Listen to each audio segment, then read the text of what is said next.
Estimados irmãos da graça, Shalom. Sejam todos muito bem-vindos a mais uma edição do nosso Master Coach em prol da administração da palavra. Esta rúbrica Master Coach enquadra-se na categoria de coaching espiritual. Esta atividade, através da pregação da palavra, que é o evangelismo, tem como intuito partilhar a boa nova da salvação, isto é, difundir o Evangelho e a Cristo enquanto mistério do plano de Deus. E neste conjunto, também isto é voltado a capacitar os nossos liderados na prossecução da nossa missão, que é desenvolver novos discípulos pelo Espírito Santo, conquanto assumimos o papel e a atividade, a tarefa de, por um lado, meditarmos nas Escrituras em separado e depois, em congregação, podermos partilhar este maná, partilhar estas codornizes, partilhar este banquete, que é a palavra de Deus, ao qual susteve o povo no momento da travessia do deserto, no momento em que nós hoje, enquanto peregrinos, procuramos buscar não só compreender os planos de Deus, mas acima de tudo estarmos sempre muito próximos e com Ele sermos uno. Então é nosso objetivo também instruir as pessoas no caminho da sabedoria. É nosso objetivo também capacitar as pessoas para que o Paráclito possa ser esse mestre do ensino, o qual possa nos guiar por toda uma verdade. Então, esses são os objetivos principais que nós levamos à frente esta rúbrica do coaching espiritual através da administração da palavra. O tema que vai nos ocupar hoje é os sonhos de José. Este tema que encontra-se, que foi extraído da meditação no primeiro livro das Escrituras Sagradas, que é o livro de Gênesis, no trecho que decorre dos capítulos 37, verso 1, até o capítulo 41, verso 57. As partes que vão compor esta conversa, esta reflexão, esta meditação, são 6.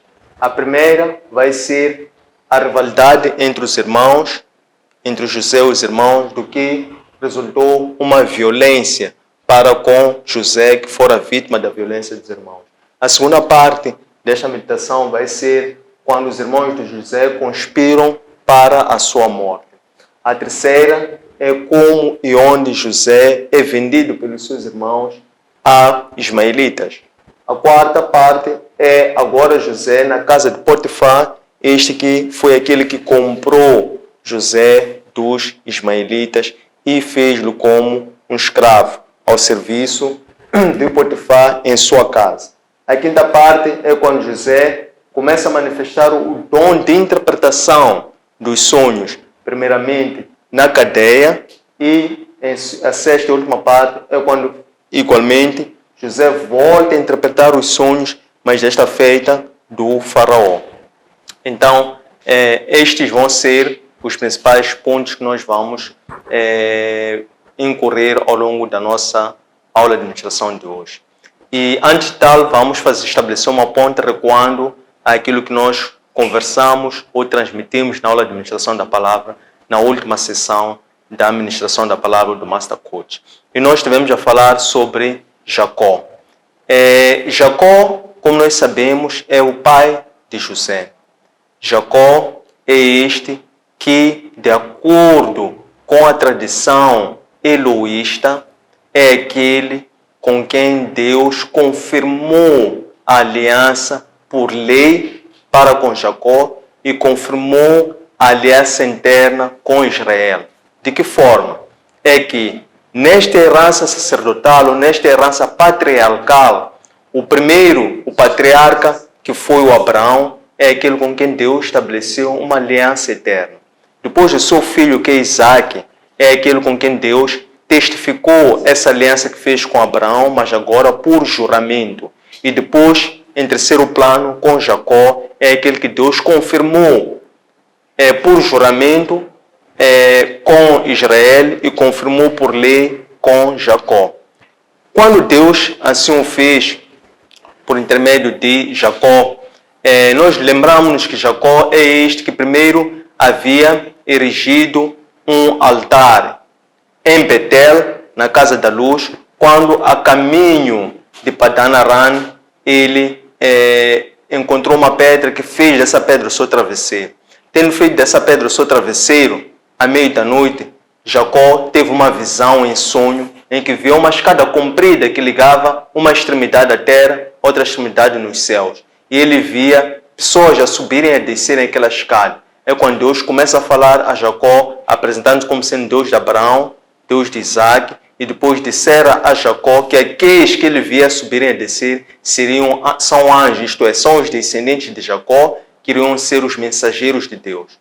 Então, este fato depois volta a ser ratificado quando Jacó, tendo cumprido a sua missão em Padan Aram, onde foi trabalhar por um período de 20 anos, 7 anos por Raquel, 7 anos por Lia, que até foi invertido, depois mais 6 anos a fazer a multiplicação das espécies, completando um período de 20 anos, quando Deus fala a Jacó e diz que era chegado o momento de Jacó voltar à casa de seus pais. Só que Jacó, quando volta, ele instala-se em Siquém. Nós sabemos que ele, uma vez instalado em Siquém, ele experimentou muitos de sabores. Ele e a sua família experimentaram alguns problemas concretos lá em Siquém. É quando Deus depois volta a aparecer a Jacó e diz: Jacó, sai daí de Siquém e vai até Betel. Porque Deus esperava Jacó em Betel, porque foi em Betel que quando Jacó erigiu aquela pedra, teria dito que caso o Senhor o conservasse em vida, isto é, e sustentasse com roupa, com alimentos, se ele voltasse em vida até aquele local, ele haveria de dar dízimo de tudo. Então é quando Deus aparece a Jacó em Siquém, diz: Jacó, vai até Betel. E Jacó sai de Siquém, instrui a sua família, primeiramente as suas esposas e os seus filhos, disse que eles deveriam deixar todos os deuses estrangeiros lá. Para além de deixarem deuses estrangeiros, eles deveriam se purificar. E para além de se purificar, eles deveriam vestir novas vestes, porque eles tinham que voltar onde Deus tinha indicado que era para poderem subir ao altar e adorar a Deus, tal como ele tinha prometido a Deus. Quando chegam efetivamente em Betel, cumprindo mais esta missão, é quando Deus diz a Jacó: a partir de hoje tu já não te chamas Jacó, mas vais te chamar Israel. Então, era importante nós recuperarmos essa parte, esse trecho, que nós vemos como é que Deus estabeleceu a sua aliança com Jacó. Como nós dizemos, na herança sacerdotal, com Jacó, Deus confirmou por lei a Jacó e confirmou por aliança eterna a Israel, a mesma aliança que já tinha feito com os seus antepassados. Então, é a partir daqui que inicia a história do seu sucessor, que é José. José é alguém que teve dons, mas dos seus dons, os que foram mais salientes foram os dons de sonho. É por isso que eu comecei por recuar, lembrando-nos que o pai dele foi quem começou a manifestar esses dons de sonho. Agora que eu estava a explicar esse sonho que ele teve quando estava em Betel, onde ergueu aquela pedra. Então, José é um dos filhos, é um dos 12 filhos de Jacó. Jacó teve ao todo 12 filhos. José é considerado o filho da velhice de Jacó. É por isso que Jacó amava de uma forma particular a este filho, que é José, que foi o primeiro dos 2 filhos que ele teve com Raquel, que é a mulher que ele mais amava. Então, porque ele mais gostava de José por ser filho da sua velhice e também por ser filho da sua mulher amada, o primeiro da sua mulher amada. Jacó oferece ao seu filho José uma túnica muito comprida e colorida. E isso já o demarcava ou mostrava um carinho especial ou diferente deste para com os seus irmãos. É assim que os seus irmãos, os irmãos de José, sentiam um certo ciúme de José por verem que o pai amava ou estimava mais a José. Então José era aquele que ia ou encarregava-se de ir apacentar as ovelhas do pai, juntamente com os seus irmãos. Depois ele voltava e reportava ao seu pai como é que os seus irmãos se comportavam. Certa vez, José, a apacentar as ovelhas com os seus irmãos, ele teve um sonho. E ele começa a contar esse sonho aos seus irmãos, dizendo que nós vimos, eu vi em sonho nós a amarrarmos feixes. Amarrarmos feixes. E depois houve um feixe, o feixe que eu tinha, que era o feixe mais comprido, levou-se. E os vossos feixes prostraram-se em face ou diante do meu feixe. E os irmãos ficaram com inveja, olharam-lhe mal. Ainda mais, isso aumentou a inveja que os irmãos já tinham, pelo fato de verem a forma como o pai estimava a José. E eles ficaram a pensar, mas o que tu queres dizer com isso? Que nós vamos nos prostrar diante de ti? Não ficou por aí. José voltou a ter um outro sonho. E este sonho, ele conta primeiro aos seus irmãos e depois ao seu pai, dizendo assim: eu vi o sol em sonho, vi a lua e vi 11 estrelas, e todos estes prostravam-se diante de mim. E os irmãos de José, ao ouvirem isso, ficaram ainda mais com raiva e com inveja de José. Mas quando José conta ao seu pai Jacó, o pai de Jacó responde da seguinte forma: queres tu dizer que eu, a tua mãe e os teus irmãos vamos nos prostrar diante de ti? Depois Jacó acrescenta dentro dele. Porém, Jacó, não duvidando do sonho de seu filho, ele ficou à espera, ficou com uma esperança de esperar, aguardar para ver aquele sonho que o seu filho estava a contar a cumprir-se. É quando, em certa altura, certa vez, saem os seus irmãos para ir apacentar as ovelhas de seu pai em Siquém. Então, Jacó chama o seu filho José, diz: José, como os teus irmãos foram apacentar as ovelhas em Siquém, vai junto com eles também para apacentar as ovelhas. E José parte atrás dos irmãos. José chega até aquela zona, uma zona onde normalmente os irmãos apacentavam, e não vê rastro dos irmãos. Encontra um homem, pergunta: vocês viram algumas pessoas estavam a apacentar as ovelhas? Então é quando aquele homem indica, diz que esses homens foram para esse sentido. E José, seguindo as pegadas dos irmãos, foi até ao encontro dos irmãos. Quando José de longe vê os irmãos também reconhecem José vir por causa da túnica comprida e colorida.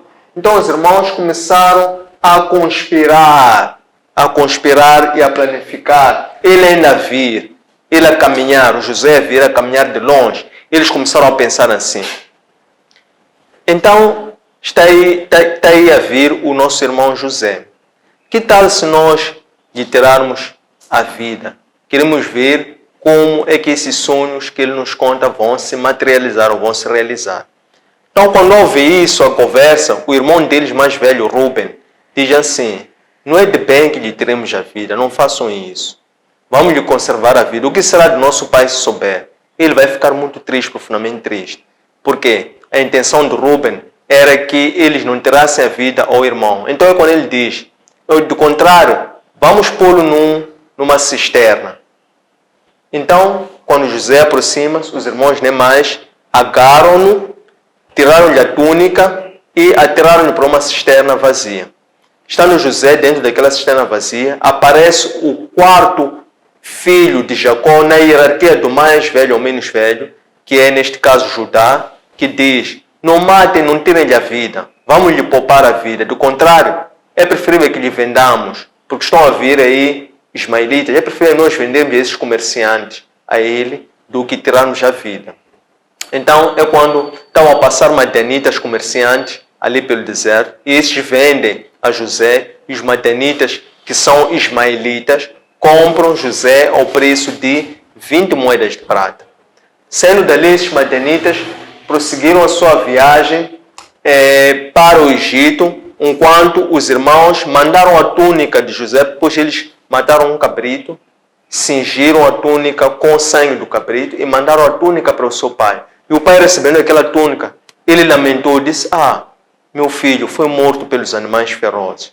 E ele ficou tão triste, profundamente triste, que ele vestiu luto. E ele ficou ali a lamentar a morte do seu filho José.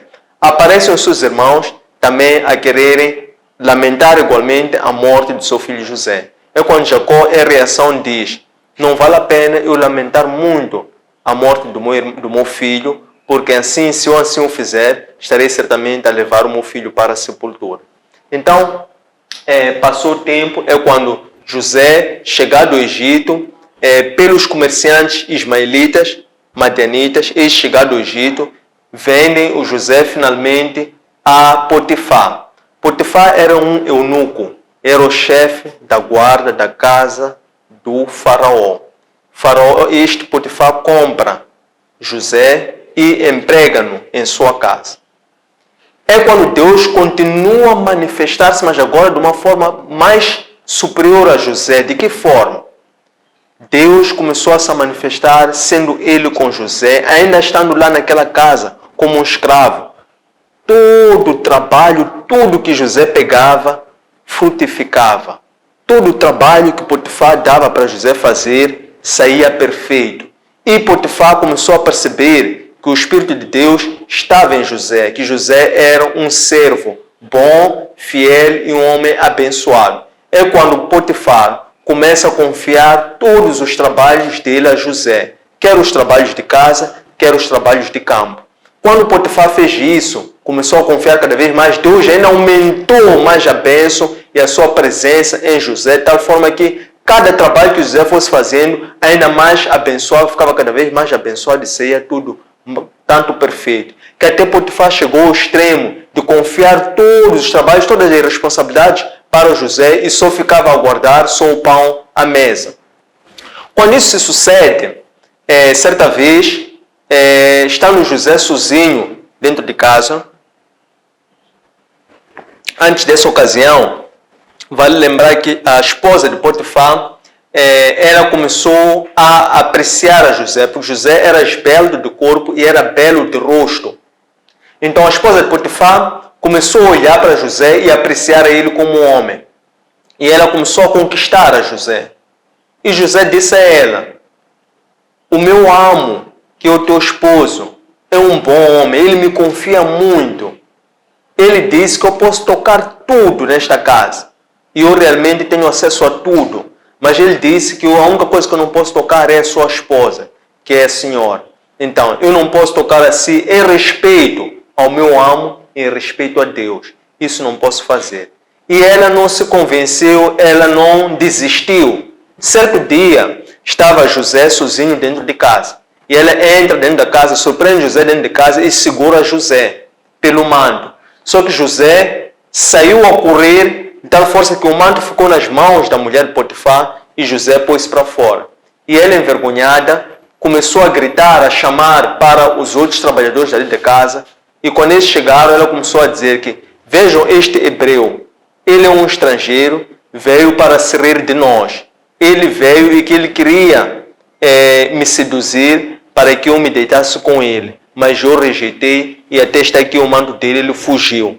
Então, ela depois ficou à espera que o seu marido, Potifar, regressasse a casa. E quando Potifar chega a casa, ela nem mais volta a contar a mesma história para Potifar, dizendo que José, o servo fiel de Potifar, havia tentado conquistá-lo e também havia tentado seduzir a ela à força e que ela acabou por segurar o manto e ele tinha se foragido para fora e ela havia contado aos trabalhadores como testemunhas.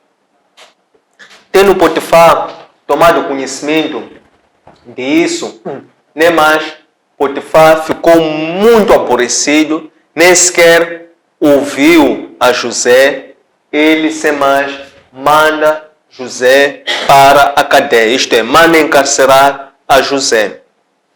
Quando manda encarcerar a José, José ficou num cárcere, ficou numa cadeia, numa prisão, onde também o rei mandava os seus prisioneiros. Então, estando José também lá na cadeia, Deus também mais uma vez na cadeia começou a manifestar-se muito mais para José estando na cadeia. Então, o responsável pela cadeia começou a achar em José um bom colaborador, um bom servo, e começou a atribuir responsabilidade a José. E José ainda também na cadeia era uma pessoa de alta confiança por parte do responsável daquela cadeia.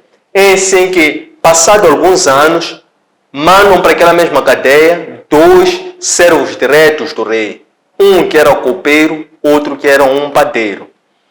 Esses 2 homens, quando encarcerados, eles foram recebidos pelo chefe da guarda da prisão, que este depois incumbe a que José atendesse a esses.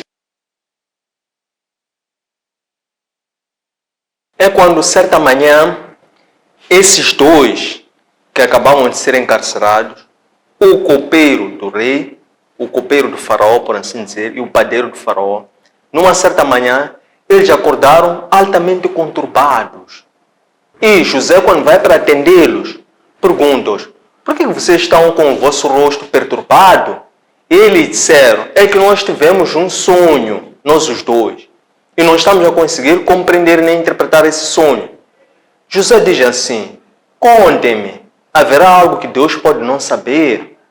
Então é quando eles revelaram o sonho que tiveram.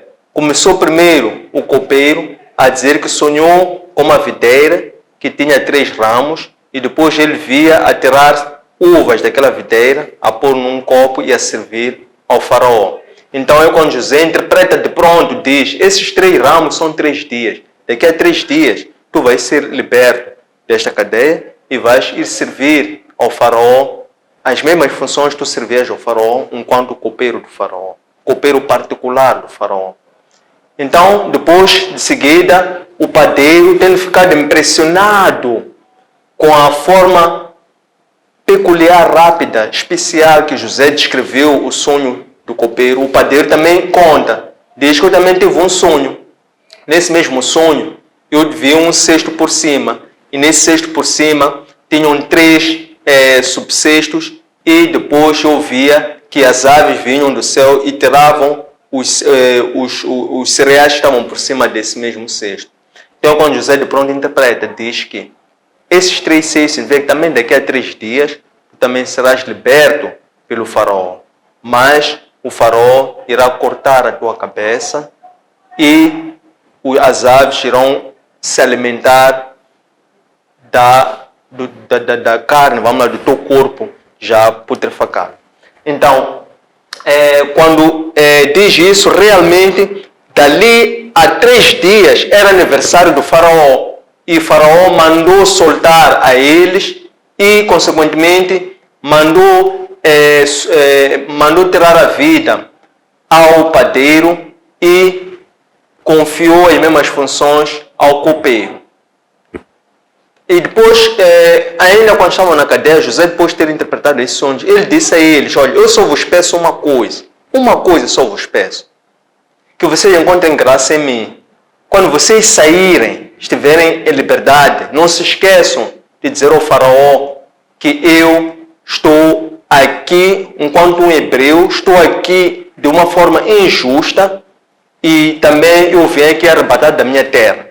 Isto é, José estava a dizer que chegou a Egito arrebatado da sua terra e também estava preso de uma forma injusta, mas que ele tinha um grande temor a Deus e uma vontade de servir.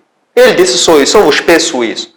Mas eles, quando disseram, puseram-se em liberdade, esqueceram-se. O primeiro foi morto, o segundo esqueceu-se. Passou um período de mais 2 anos. Isto é, José já estava a chegar quase aos 30 anos. Isto é, José vê os seus sonhos a partir de 17 anos, é vendido, vai servir em casa de Potifar durante mais 11 anos, até a idade dos 28 anos. Depois Potifar manda-o preso e ele fica preso durante 2 anos. Porque aqui esqueceram-se de contar ao faraó o sonho deles. Certa vez, é já o faraó quem tem sonhos perturbantes. Primeiro ele tem um primeiro sonho, que ele vê 7 vacas gordas, belas, a saírem do rio e a pastar. Depois de seguida ele vê 7 vacas magras, com mau aspecto, a engolir essas vacas gordas e belas. O faraó acorda perturbado, assustado. Mas depois ele viu que era somente um sonho. Volta a dormir. Depois de voltar a dormir, o faraó volta a ter um segundo sonho. Ele vê 7 espigas a saírem, espigas fortes. Depois ele vê mais outras 7 espigas de mau aspecto e aquelas 7 espigas de mau aspecto a consumirem as outras espigas. E o faraó novamente acorda, vê que é um sonho, fica perturbado e não dorme mais. O que é que o faraó faz?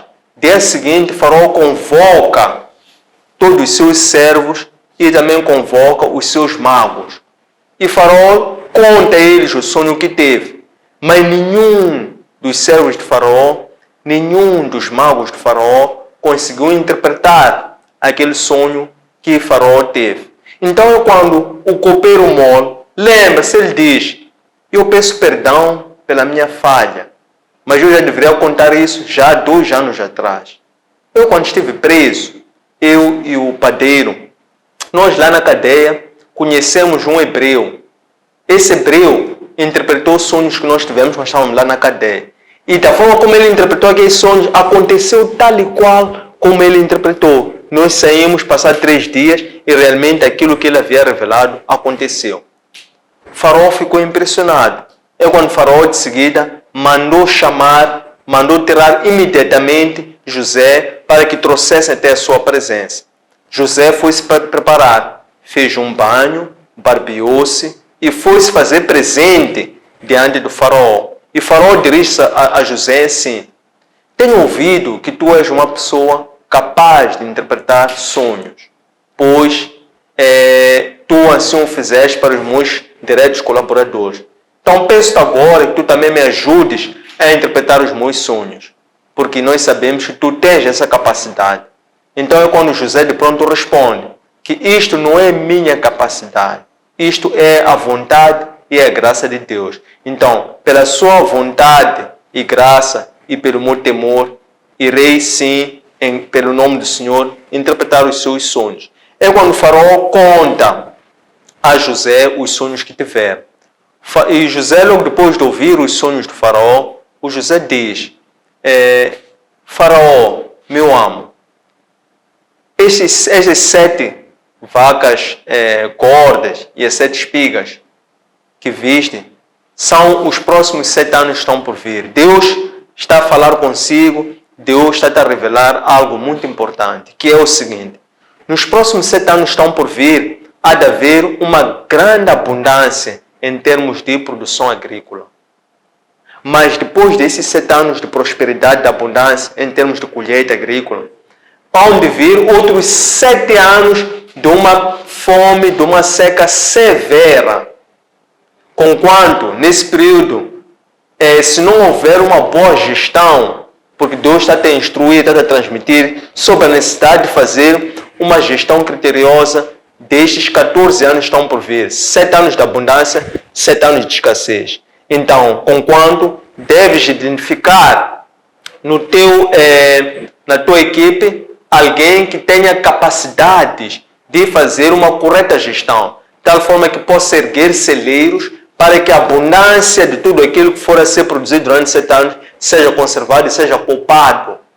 E também que toda a produção, todo o povo que estiver a produzir possa devolver de impostos 1/5 daquilo que for a produzir, para que isto possa ser conservado como uma provisão, como uma poupança, para fazer face aos 7 anos seguintes, vão ser 7 anos de carência, para que durante esses 7 anos seguintes, 7 anos de carência, aquela provisão, aquela poupança possa subsistir a nossa sobrevivência e possa ser suficiente para assegurar a continuidade de vida por todo este tempo. É quando Faraó, impressionado com a capacidade de José, interpretar esse sonho, bem como a instrução, a solução que o faraó deu em como é que este sonho poderia ser materializado na forma de uma instrução, bem como de uma provisão. É quando o faraó diz: este homem de quem tu dizes que eu devo identificar com essas capacidades de fazer essa gestão durante esses 14 anos, este homem és tu. Então, a partir de hoje, tu passas a ser o governador do Egito. E como tal, passas a ser a segunda pessoa mais importante do Egito após mim. É quando o faraó logo de seguida tirou o seu anel do seu dedo, pôs o seu anel em José e mandou vestirem a José túnicas, como sendo o governador do Egito, como sendo a segunda pessoa mais importante do Egito, para que José passasse a servir a corte, passasse a servir a Egito, enquanto sendo um servo confiado e também não só, enquanto sendo uma pessoa ungida por Deus. É por isso que até o próprio faraó, reconhecendo que em José repousava o Espírito de Deus, o próprio faraó também glorificou o Deus de José. Tendo chegado a esta parte, fica aberta a sessão para interação, conquanto a vossa exposição em forma de comentários, sugestões, dúvidas, críticas, para podermos aprofundar esta nossa reflexão. Muito obrigado. A paz, irmãos. A paz. Obrigado. Eu tenho aqui umas 3 questões. A primeira é: será que o pai do José, por fazer isto de amar tanto ao único filho, fazia bem? Os irmãos, por verem essa exclusão do pai, não foi esse motivo de tanto ódio? O Potifar, por confiar tanto ao José, será que a mulher do Potifar fazia isso por amá-lo ou também era ódio? Para que o José pare na cadeia. Era por amar ou também era por ódio? Obrigado. A paz. A paz. Eu tenho mais 2 questões. A rivalidade da origem da violência, a que deveu-se?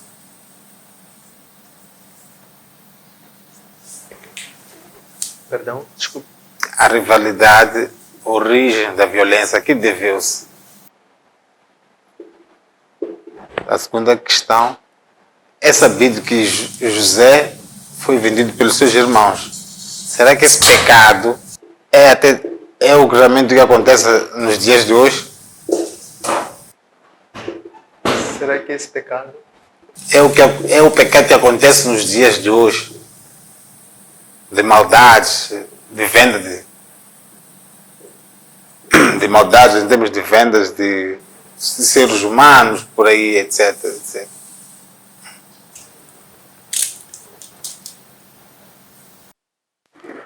Que a paz e a graça de Deus esteja conosco. O que eu gostaria primeiro de questionar é quando José estava a fazer o seu trabalho escravo no Egito, ele sabia que quem agraciava tudo que ele tocava era Deus, ou ainda estava numa fase de conhecer mais a Deus? Qual é a forma que o José encontrou para evangelizar o povo de Israel?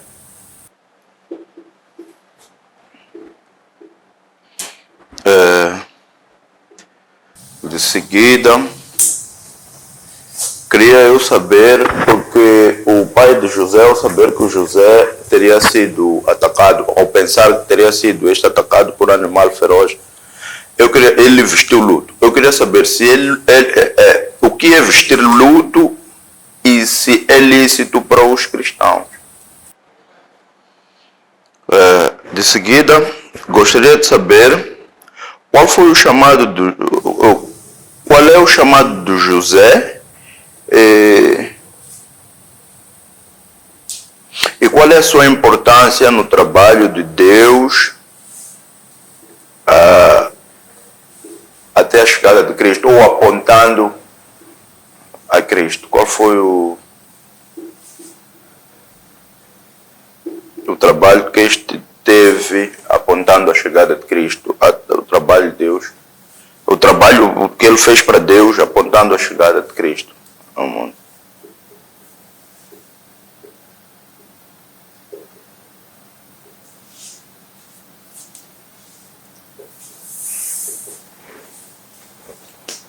Por que Deus enviou o José ao Egito?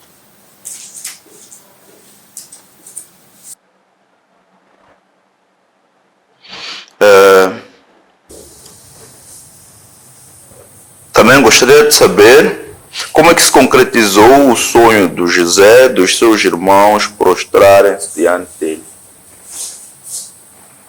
Como é que Efetivou-se o sonho do José, que revelava que os irmãos iriam prostrar-se diante dele.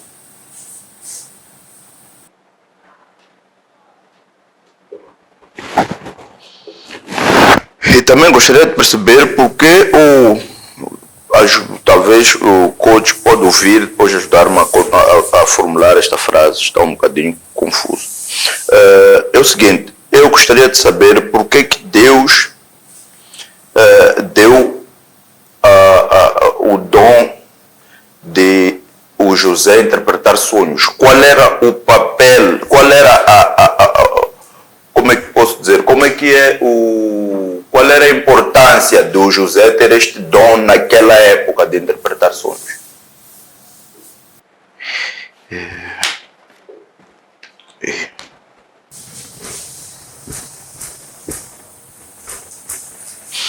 E também gostaria de saber como é que, não sei se já coloquei essa questão, como é que Deus fez esta aliança com o José para que este pudesse suceder ao seu pai? Essa aliança patriarcal, como é que Deus fez com o José? Como é que aconteceu?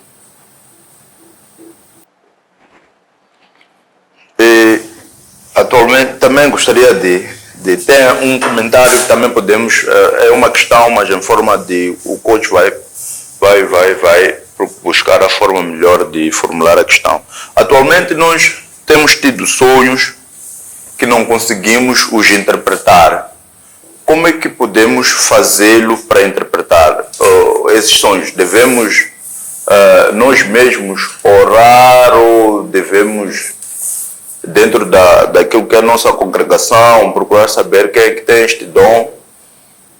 Ou, pura e simplesmente, se nós formos a buscar explicações de espírito, conseguimos essas respostas? E, para fechar, qual é a importância do sonho naquilo que é o plano de Deus? Sim.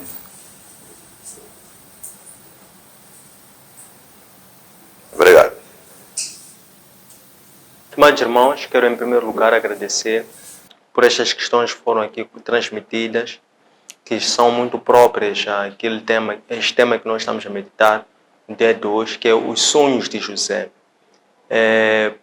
Pela graça do Senhor, por indução e suporte e guia do Paráclito, fazemos-nos vazios para buscarmos respostas ou satisfazer esta interação, esta edificação, por intermédio da revelação espiritual, sob suporte, guia e inspiração do próprio Espírito Santo. A primeira dessas questões é: será que o pai de José fazia bem em amar tanto o seu filho? Esta questão nós temos que interpretá-la, revelá-la, o fato ou o amor e o cuidado que o Jacó tinha para com seu filho José, de acordo com a descrição das Escrituras, era pelo fato de ser o seu filho da velhice e o filho daquela mulher que ele mais amava, isto é aquele filho que resulta, por essas circunstâncias, humanamente falando, dele, a escolha recaía sobre este filho por esse motivo, mas também, para além disso, este era aquele a quem Deus tinha escolhido. Porque as escolhas quem faz não são os pais. Não foi o Jacó quem escolheu que José viria de ser o herdeiro das promessas da herança. Porque mesmo o próprio Jacó, não era ele a preferência do pai dele, Isaac. A primeira preferência do pai dele, Isaac, era de Esaú. No caso do Jacó, ele tinha preferência pelo José, pelo fato de ser aquele filho que ele tanto esperou. E depois foi o filho que ele teve já na sua velhice. Por um lado. Mas por outro lado, porque esta era a vontade de Deus. Então, quando os nossos planos ou a nossa vontade vai do encontro com o plano de Deus, quando a nossa vontade concilia-se com a vontade de Deus, então aí não há caos, aí há um beneplácito e aí há a glorificação da vontade de Deus em função dos nossos planos que vão de encontro com a vontade de Deus. Segunda questão, os irmãos, por ver essa preferência do pai, não foi um motivo tanto ódio.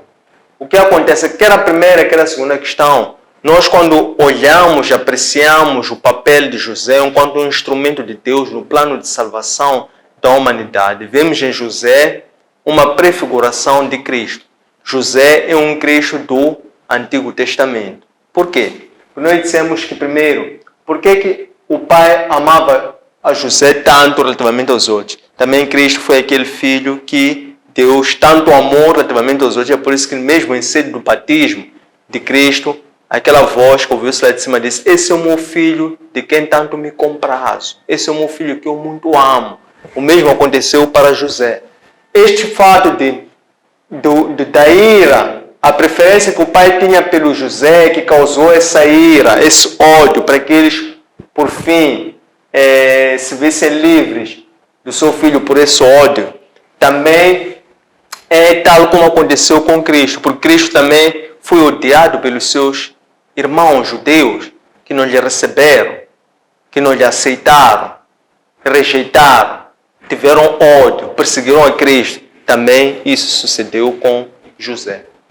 É a vontade de Deus. A terceira, Potifar, por confiar tanto em José, fazia isso por amor ou por ódio. Isto é, a esposa, ou melhor, o fato de Potifar confiar tanto em José, ele fazia isso por amor ou por ódio a José? É esta a questão, né? A esposa, exatamente. Yeah. Exatamente. Então, no caso da esposa, ela via em José um homem, porque ele assim era esbelto em termos de aspectos físicos, fisionomia, e era belo de rosto. Isso fez com que atraísse a esposa de Potifar para olhar a José como um homem. Conquanto nós sabemos que todo aquele que é escolhido sofre perseguições, sofre tentações. E José não foi exceção. Aquela tentação, aquela perseguição que José sofreu e enfrentou por intermédio da esposa de Potifar era um teste à própria fé de José. O José, ele tinha que passar por aquela aprovação, ele tinha que ser aprovado ele tinha que ser provado para que fosse aprovado por Deus. Isto é, foi por causa do temor de José a Deus que fez com que ele não aceitasse o desejo da mulher de Potifar, que fez com que José fosse preso, para que lá ele preso, ele começasse a revelar os seus dons de interpretação de sonhos. Para quê? Para que ele chegasse até ao faraó. Para quê? Para que depois ele fosse novamente aprovado pelo faraó e depois o faraó confiasse a ele o posto de governador do Egito. Para quê? Para que finalmente também o próprio faraó glorificasse o próprio Deus. Então isto era uma sequência de planos de eventos que estava predestinado em função do plano do próprio Deus. Então José, caminhando pela fé, ele conseguiu cumprir de uma forma sinuosa aos olhos humanos. É uma vida de sonho, de sofrimento, de sacrifício, de rejeição, de humilhação, pois assim é a vida do servo. E assim foi a vida de Cristo. Assim é a vida de todos que forem a ser chamados para servir o Senhor. 4. A rivalidade que deu origem à violência. A que deveu-se? A rivalidade era por causa do ódio, e esse ódio que os irmãos tinham com José era pelo fato do pai deles gostar mais de José relativamente aos outros, mas também esse ódio também não resulta só disso, resulta do próprio coração dos irmãos. Porque os irmãos, eles não serão obrigados a odiar o irmão. Isso é uma preferência que eles tiveram. Porque o ódio é um sentimento interior. E também, se formos a ver, não foram todos os irmãos que tiveram ódio de José. Vimos nessa conspiração qual foi o papel de uns, qual foi o papel de outros. Nem todos estiveram a favor desse plano. Antes, pelo contrário. Primeiro veio o Rúben, o mais velho, a dizer: não façamos isso ao nosso irmão. Ele é nosso sangue, ele é nossa carne. Depois veio Judá, disse não vamos lhe tirar a vida, é preferível poupar a vida, nem que seja vender-lhe, mas vamos lhe poupar a vida. Então, esta rivalidade que deu origem à violência deveu-se à preferência do pai relativamente a isso, que por sua vez foi resultado do coração, da inclinação do coração de cada um, mas que também nós vimos que na inclinação do coração de cada um, nem todos eram a favor. Antes, pelo contrário, o mais novo, Benjamim, nem esteve aí envolvido nisso, e nem estavam os 11, por assim dizer, envolvidos nisso. Então, é preciso também termos isso em conta e em consideração, para compreendermos melhor esta história, esta verdade. 5. É sabido que José foi vendido pelos irmãos. Será que esse pecado é o que origina esse tipo de atrocidades que vivemos nos dias de hoje, em que uns vendem os outros em troca de dinheiro? Escravidão, por assim dizer. O que acontece? José foi vendido pelos irmãos para que José ficasse escravo. Uma vez José, tendo sido escravo, então ele tornou-se apto a libertar. Por quê? Porque José pagou o preço para que ele fosse o libertador. Ele primeiro foi escravizado. Para quê? Para que ele depois fosse resgatado por Deus. Quem resgata Deus, se ele é vendido por 20 moedas de prata para os egípcios, depois Deus comprou a José, quando José cumpriu toda a justiça. Quando Deus compra José, testifica José como instrumento dele, então aí José ficou apto a libertar o povo. Não sei se compreender. 6. Quando José era escravo no Egito, sabia que estava sob a graça do Senhor? Sim. José sabia que estava sob a graça do Senhor. Porque José era temente a Deus. Por que era temente a Deus? Nós vemos pela sua postura e pela sua conduta. Por quê? Porque ele aceitou todo o sofrimento, tribulação, rejeição, humilhação, mas ele não murmurou. Antes, pelo contrário, manteve-se fiel a Deus. José foi privado do convívio da família, do convívio dos pais, mas mesmo ele sendo deixado lá no Egito, que dista a quilômetros, a milhas da sua origem, mas ele não se submeteu lá no destino aos hábitos, às crenças, à cultura daquele povo. Ele transportou e conservou os fundamentos, os valores que ele bebeu e aprendeu lá de casa de seu pai. Manteve-se ainda assim temente a Deus lá e continuou a adorar um e único Deus. Então, José sabia que estava sob a graça do Senhor pela sua conduta, pelo seu comportamento e pela forma como ele se dispôs. Ainda em face daquilo tudo, ele não murmurou para Deus, ele não questionou a Deus, ele não duvidou dos planos de Deus. Ele continuou a conservar aquele sonho que Deus lhe deu em revelação quando ele tinha idade de 17 anos. Ele conservou aquilo por mais 13 anos. 13 anos. Só na idade dos 30 anos é que José foi elevado. É que Deus elevou após José ter sido justificado, testificado. É que José foi elevado até um pedestal muito alto lá no Egito, onde ele foi como escravo. Ele entrou como escravo no Egito e depois, como escravo, tornou-se governador, o segundo homem mais importante do Egito. Decorrido 13 anos.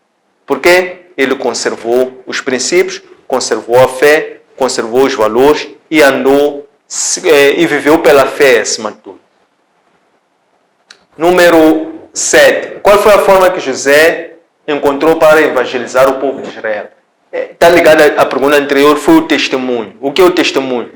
A sua conduta, a sua personalidade, a forma como ele se fez presente. O que acontece? Ele deu um testemunho pessoal. É assim que nós encontramos muita similaridade entre José e Jesus. Primeiro, eram ambos muito amados pelo Pai. Segundo, eram odiados pelos irmãos. Terceiro, foram vendidos como escravos. 4 foram presos, humilhados, encarcerados, juntamente com 2 outros detidos, sendo que um deles foi salvo e outro deles foi rejeitado.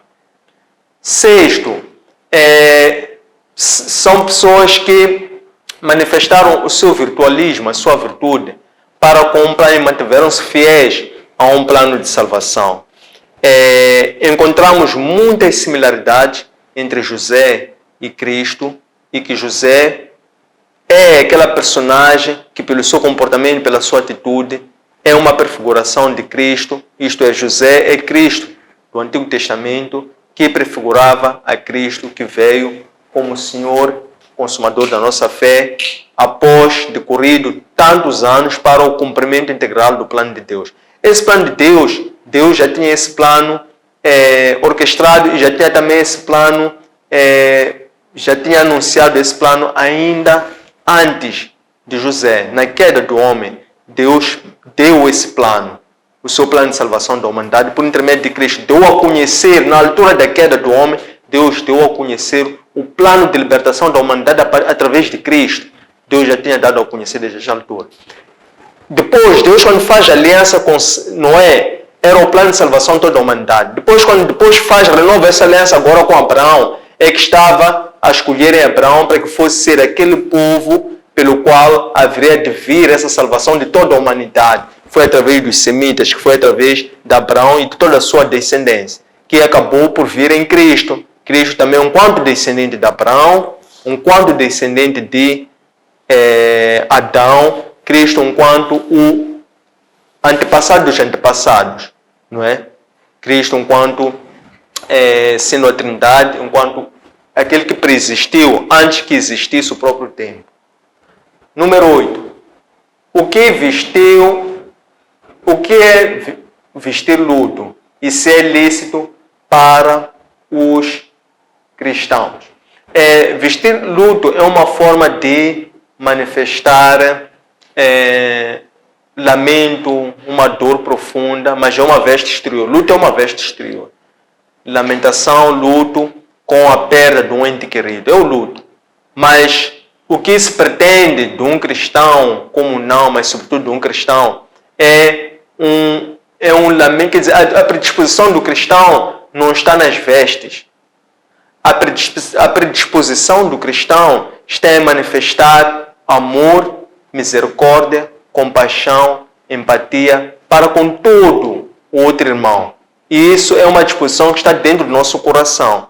A pessoa não precisa vestir luto para mostrar que é compassivo, misericordioso para com o próximo. Isto é, o cristão já assim o é, ainda que não haja luto, enquanto for o sinal de ter perdido o antepassado. O cristão é eternamente, o cristão é normalmente uma pessoa misericordiosa, é uma pessoa bondosa, é uma pessoa amorosa, porque também Deus, que é aquele a quem ele serve, assim o é. Sobretudo Cristo, que é o Senhor da misericórdia. 9. Qual é o chamado de José e qual é a importância no plano de redenção por via de Cristo? Já havíamos dito que o chamado de José foi aquele que veio para introduzir o povo de Israel no Egito. Foi por intermédio de José, que tendo sido aprovado no Egito, depois ele introduziu toda a sua família também no Egito. E foi lá no Egito que o povo hebreu prosperou, cresceu e multiplicou-se, para que depois, por intermédio de Moisés, fosse ser aquele que fosse libertar o povo de Egito e o povo hebreu que estava cativo no Egito. Porque primeiramente o faraó, José, colheu as graças de José. E faraó convidou, instou, pediu, ofereceu estadia naquela terra, naquela pátria, a José e toda a sua família. Só que depois daquele faraó perdeu a vida, vieram outros faraós. E esses outros faraós já não tinham a mesma graça para com a família de José, com os seus descendentes. Então foi quando eles começaram a ver que o povo hebreu estava a multiplicar-se em número, e isso era uma ameaça para a sobrevivência dos egípcios a longo prazo, porque o povo hebreu era altamente fecundo. Essa era a promessa de Deus. A promessa de Deus fez com Abraão, que iria fazer ele pai de uma descendência que ele nem iria conseguir contar, uma descendência como a areia da praia, uma descendência como as estrelas do céu.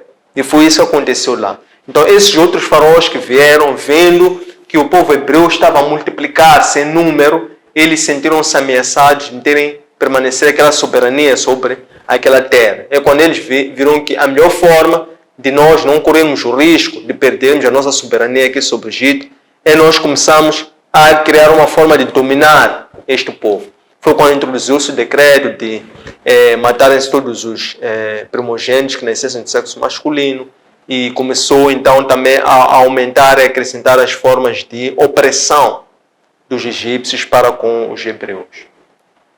Precisamente, o motivo número 10 porque Deus enviou José ao Egito é que esta era também o cumprimento de uma profecia, de uma promessa, de uma revelação que Deus tinha dado a Abraão. Recordam-se quando Deus selou a aliança com Abraão? Deus disse a Abraão: vou fazer-te pai de muitas nações. Porque Abraão disse: se eu nem sequer tenho um filho, a quem é que eu vou deixar toda esta riqueza que eu tenho, que tu me deste? Então foi quando Deus disse a Abraão para que fique selada esta aliança, organiza 3 vitelos, 3 cabritos, 3 cabras, perdão, 3 ovelhas e também aves de rapina, rola e era rola e mais uma outra ave. E dispor, cortando aos meios, dispondo nos outros, poupando as aves de rapina. Depois, Abraão, quando aguardava o sinal de Deus, que era o fogo, ao entardecer, um sono profundo, pesado, como se fossem trevas, abalaram Abraão. Abraão, quando desperta, quando cai naquele sono, naquele descanso, naquele pesado sono, no final da tarde, é quando Deus anuncia-se.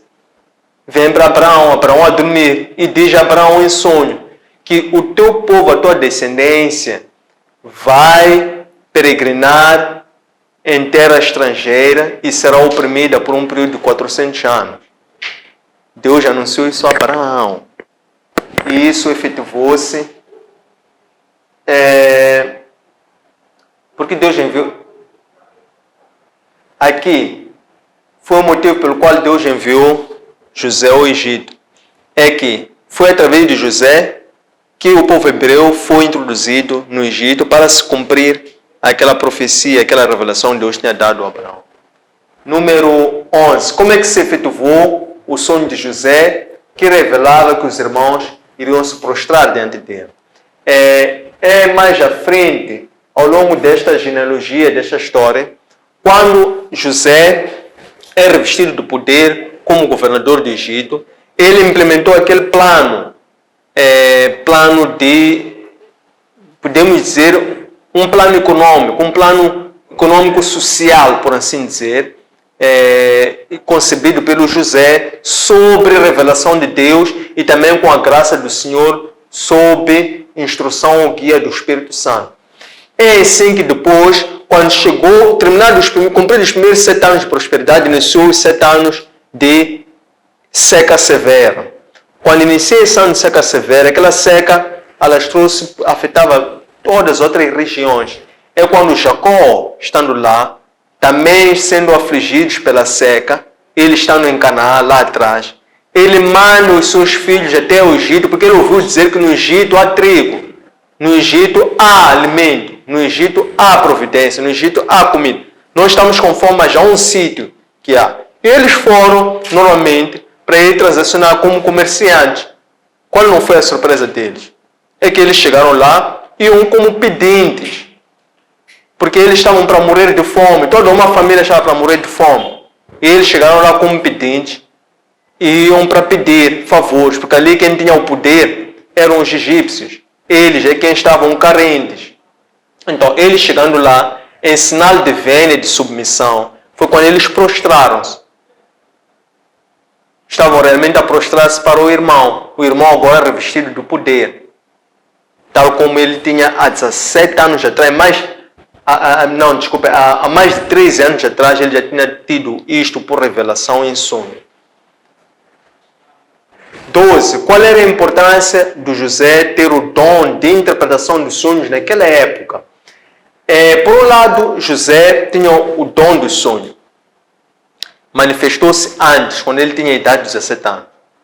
Passado 11 anos, quando José tinha a idade de 28 anos, começou a manifestar em ele o dom de interpretação dos sonhos.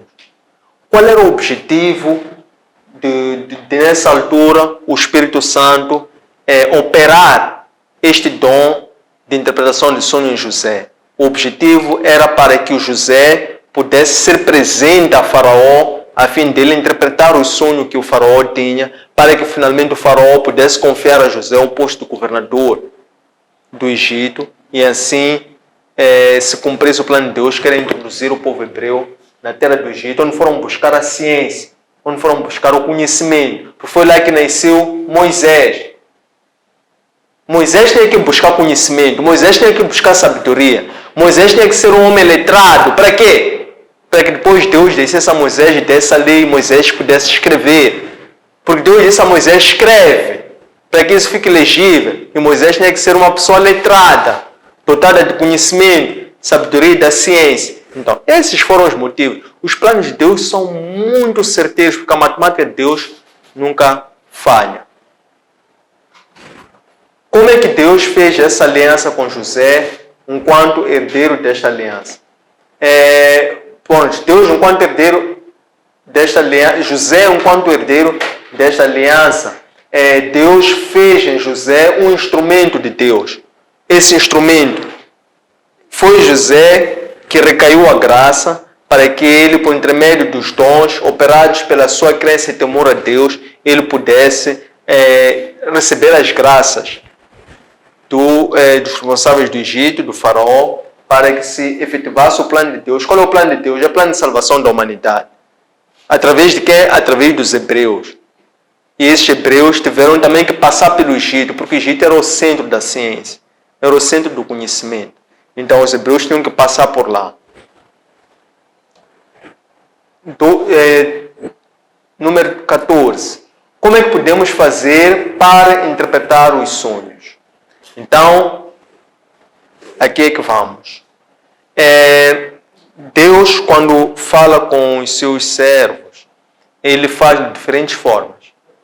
Faz através das orações. Enquanto nós estivermos a orar, recebemos revelações de Deus, Deus fala conosco.